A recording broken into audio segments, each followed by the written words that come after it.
नमस्कार दोस्तों, मैं हूं दिनेश के वोरा। स्वागत है आपका न्यूज टाइम एसएस न्यूज के संग में। दोस्तों, पुतिन, जिनपिंग, किम और मोदी एक नया क्वाड बन गया है दुनिया के अंदर। जी हाँ, मैं सच कह रहा हूं आपसे। एक्चुअली तो क्वाड अमेरिका, इंडिया, जापान और ऑस्ट्रेलिया का था, जो डेमोक्रेसीज थी। लेकिन जो नेता हैं, उनका जो परफेक्ट कॉम्बिनेशन जो क्वाड निकल कर आ रहा है, जो तानाशाही बेस्ड है, वो पुतिन, जिनपिंग, किम और नरेंद्र मोदी का बन गया है। आपस में इनके संपर्क भी रहते हैं, बातचीत भी करते हैं। और जिस ढंग से पुतिन ने कल तारीफ की है भारत की, वो सब जानते हैं। लेकिन मैं दर्शकों को ये बता देना चाहता हूं कि रशिया भारत के साथ एक बहुत बड़ा छल कर रहा है। पुतिन इस टाइम एक सौदागर की तरह बिहेव कर रहे हैं, वो एक राजनेता की तरह बिहेव नहीं कर रहे हैं। उनको अपना तेल बेचना है। और अभी हुआ क्या है कि सऊदी और रशिया के बीच में जो नई गठबंधन हुई है, जिसके कारण अब तेल 90-95 डॉलर पे बिक रहा है, जिसके कारण हमारा रुपया भी टूट के ऑलमोस्ट 84 के आसपास अब आने लगा है। तो जो $60 की जो कैप सैंक्शन लगाई थी वेस्टर्न ने, उसको रशिया ने तोड़ दिया और इंडिया और चाइना को मजबूर होकर अब ऑलमोस्ट 80 और 90 डॉलर के बीच में तेल खरीदना पड़ रहा है। और कुशन जो इनको मिल रहा है सऊदी के तेल के मुकाबले या इराकी तेल के मुकाबले सिर्फ 4 से 5 डॉलर का है। लेकिन हर हफ्ते पुतिन आते हैं और एक स्टेटमेंट देते हैं कि मोदी जैसा बुद्धिमान कोई नहीं है, मोदी जैसा बड़ा लीडर कोई नहीं है, मोदी ने ही वेस्ट को जवाब दिया है, मोदी ही वेस्ट का दिमाग ठिकाने लगाएगा। ये क्यों? क्योंकि 35 से 40% तेल जो खरीद रहा है भारत रशिया से, वो तेल की सप्लाई भारत उससे लेता रहे ताकि उसका यूक्रेन का खर्चा निकलता रहे। इन्हें वे वो शख्स जो है सऊदी के साथ मिलकर अपना तेल आज 90 डॉलर के आसपास बेच रहा है और भारत खरीद रहा है। आप सोचिए कौन किसका एक्सप्लॉयटेशन कर रहा है। लेकिन ऐसा लग रहा है कि जो भारत के अंदर जो नीतियां थी, जो डोमेस्टिक नीतियां थी उत्पीड़न की या फिर जेल भेजने की, रेड करने की या लोगों को भयभीत करने की, वही नीति विदेश नीति के अंदर भी कन्वर्ट हो गई है। हो सकता है कि उसका खामियाजा आज नहीं तो कल हमको भोगना पड़ेगा, क्योंकि अब तो मालदीव जैसा कंट्री भी कहता है इंडिया आउट। यानी कि एक तरह से कहा जाए इनडायरेक्टली तो गेट आउट की वर्ड कही जा रही है कि आपकी सेनाएं हमको यहाँ नहीं चाहिए, लेकर चले जाओ यहाँ से। और उसके ऊपर जयशंकर चुप बैठे हुए हैं, कुछ नहीं कह रहे हैं। देखते हैं क्या होता है। लेकिन हाँ, जो 140 करोड़ लोगों के साथ किया जा रहा है, वो वास्तव में ही जो पिक्चर निकल के आ रही है वो खतरनाक है। वो मुझे लगता है कि एक ऐसा मंजर है जो हम लोकतंत्र के अंदर नहीं देखना चाहते हैं। जो क्वाड जिस ढंग की नीतियां चला रहा है पुतिन अपने देश में, या जिनपिंग अपने देश में, किम अपने देश में, शायद वही फॉर्मूला मोदी जी भारत के अंदर भी अपना रहे हैं। फर्क इतना है कि वहां पर लोकतंत्र नहीं है, यहाँ लोकतंत्र है। और शायद जनता एक दिन उठ के इनको जवाब देगी। हालांकि उन देशों में जवाब शायद ना दे पाए। लेकिन इस व्यक्ति का यह भी भरोसा नहीं है कि जब इनको लगे कि हाँ, अगर मैं चुनाव नहीं जीत सकता तो हो सकता है 2024 के चुनाव ना भी करवाए, एक और राष्ट्रवाद की चाशनी लोगों को ऑफर भी कर दे। कुछ भी हो सकता है। इसी विषय पर बात करने के लिए आज हमारे साथ जो प्रबुद्ध विद्वान मौजूद हैं, उनका परिचय करवा देता हूं। हमारे साथ हैं प्रोफेसर अखिल स्वामी जी, राजेश ठाकर जी, अनिल सिन्हा जी, राशि जहीर साहब, सुनील शुक्ला जी, आप सबका स्वागत है। सब भारत के विभिन्न विभिन्न क्षेत्रों से आते हैं और अपने अपने डोमेन के एक्सपर्ट्स हैं, खासतौर से पत्रकारिता के और जो राजनीतिक और विदेश नीति का जो विश्लेषण है उसमें ये सभी इनकी डोमेन एक्सपर्टीज है। राजेश ठाकर जी, पहले आपके पास ही आता हूं मैं। जो भारत के अंदर नीतियां हैं वो अब सब आप सबके सामने है।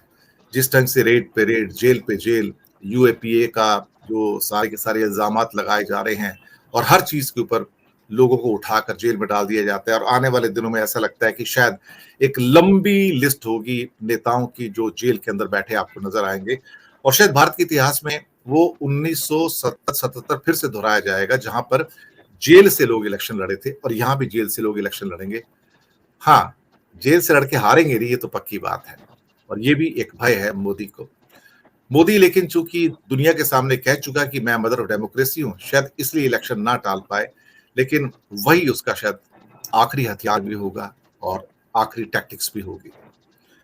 सिचुएशन डाइसी है, डोमेस्टिक फ्रंट पे भी और इंटरनेशनल फ्रंट पे भी। और आज ये भी इन्फॉर्म कर दूं मैं दर्शकों की, कनाडा ने अपने अधिकतर डिप्लोमेट्स भारत से विड्रॉ कर लिए हैं। ये आज की खबर इस टाइम कॉन्टिन्यूसली चल रही है।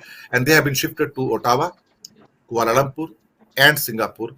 और कोई भी ऐसा मौका नहीं छोड़ना चाहते जिसके द्वारा भारत ये कहे और कुछ सूत्र ये भी कह रहे हैं कि जितना विड्रॉल करना था शायद उससे ज्यादा विड्रॉल कर गए हैं वो वहां पर। ये मुझे लगता है कि एक अच्छी बात नहीं है, यहाँ से संकेत बहुत बुरे निकल रहे हैं। राजेश ठाकर जी, सिचुएशन और डाइसी होती जा रही है। इंडिया का जो हार्डन स्टैंड है विदेश नीति के अंदर, जैसे कि वो डोमेस्टिक नीति में अपनाते हैं, शायद लगता है कि हम किसी गलत दिशा की ओर मुड़ गए हैं।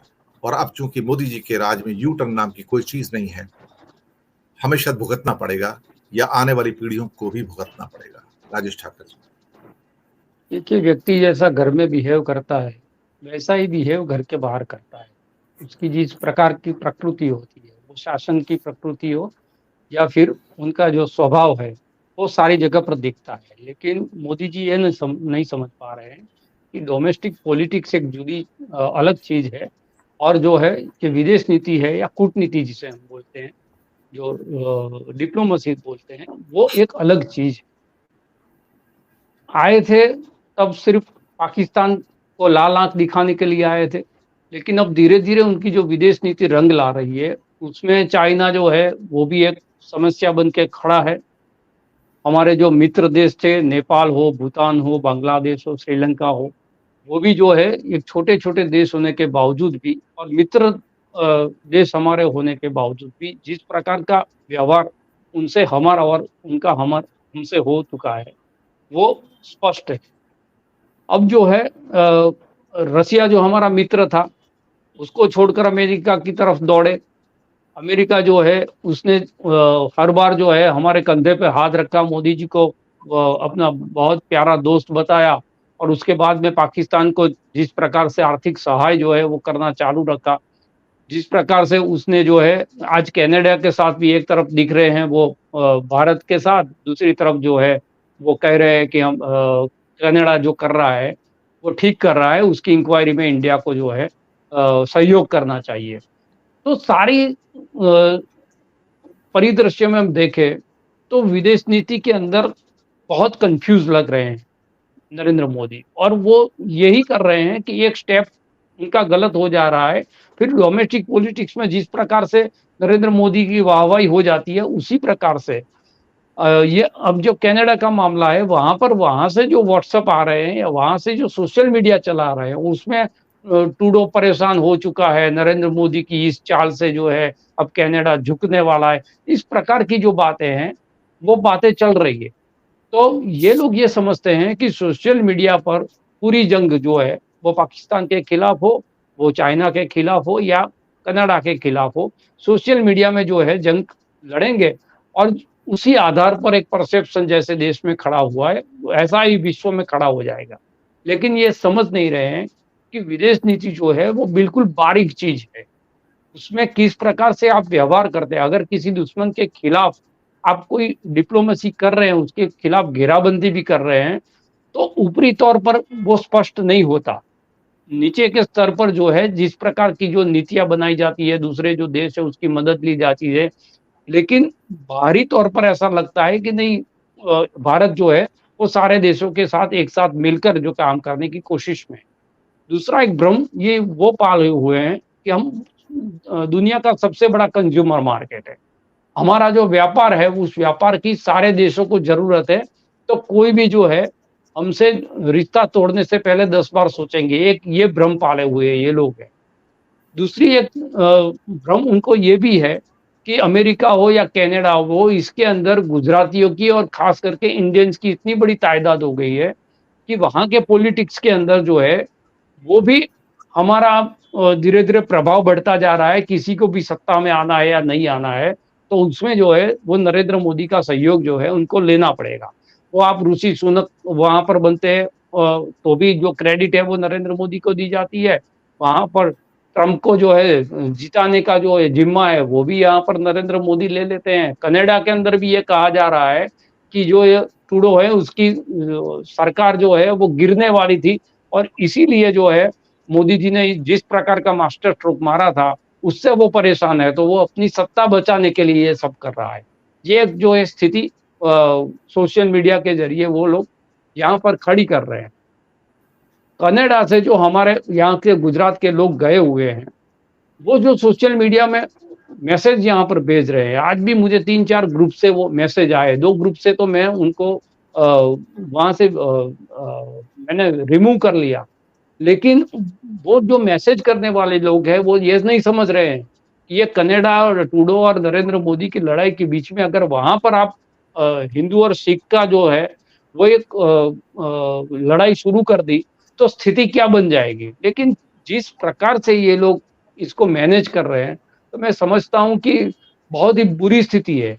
और एक शेर है कि कुछ न दिखता था अंधेरे में, मगर आँखें तो थी। कुछ न दिखता था अंधेरे में मगर आँखें तो थी। रोशनी ये कैसी आई है कि लोग अंधे हो गए। ओहो हो। लोगों को भी ये चकाचौंध के अंदर ऐसा है कि बिना आँखें तो है, लेकिन कुछ दिख नहीं पा रहा है। और जब दिखने लगेगा, तब मुझे लगता है कि बहुत देर हो जाएगी।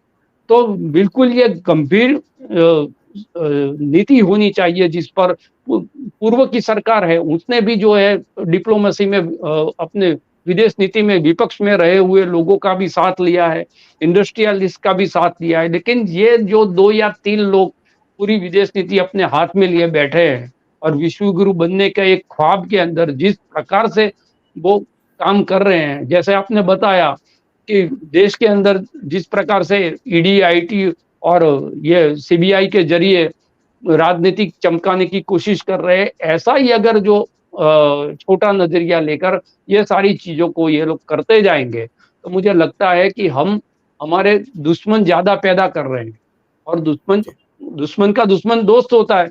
आप समझ लो, आप जैसे ही कनाडा से दुश्मनी कर लोगे, तो चाइना जो है, उससे दोस्ती कर लेगा।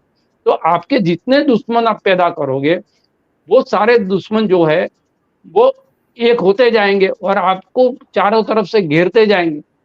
तो मुझे लगता है कि ये बिल्कुल फेलियर है उनका विदेश नीति में और कूटनीति में। और जिस प्रकार का एक हौवा बनाया जा रहा है कि पूरा देश जो है नरेंद्र मोदी को सुन रहा है। वैक्सीन थी तब भी यही बात थी कि पूरा देश हाथ फैलाकर आज मोदी के सामने खड़ा है। मेरे घर से 100 मीटर पर जायडस कैडिला का कॉर्पोरेट हाउस है। मुझे याद है कोविड के वक़्त वहाँ पर मोदी जी आए थे। वैक्सीन जब बन रही थी, प्रोसेस में थी तब, उस वक़्त मैंने एक आर्टिकल गुजरात में लिखा था कि अगर आपके यहाँ शादी-ब्याह हो और रसोई बन रही हो, तो जो फूडी आदमी है उसको बुला के पूछते हैं, देखिए ज़रा नमक कम है या ज़्यादा है, क्या है? तो मोदी जी को भी जायडस कैडिला ने इसीलिए बुलाया होगा कि वैक्सीन के अंदर आप देख लीजिए हमारी कोई गलती तो नहीं हो रही। तो पूरा श्रेय लेने की जो कोशिश है और अपने आप को महामानव बनाने की एक जो एक दौड़ है उनकी, एक मानसिकता है, उससे मुझे लगता है कि डोमेस्टिक पॉलिटिक्स में तो ठीक है अभी तक सफल हो रहे हैं। लेकिन विश्व की जो राजनीति है या कूटनीति है उसे उसमें भी यही नज़रिया लेके ये लोग चलेंगे, तो आने वाले दिनों के अंदर बहुत अच्छी जो है स्थिति हम नहीं देख पा रहे हैं। जी। मैं पहले सुनील जी के पास जाऊँगा, फिर मैं बाकी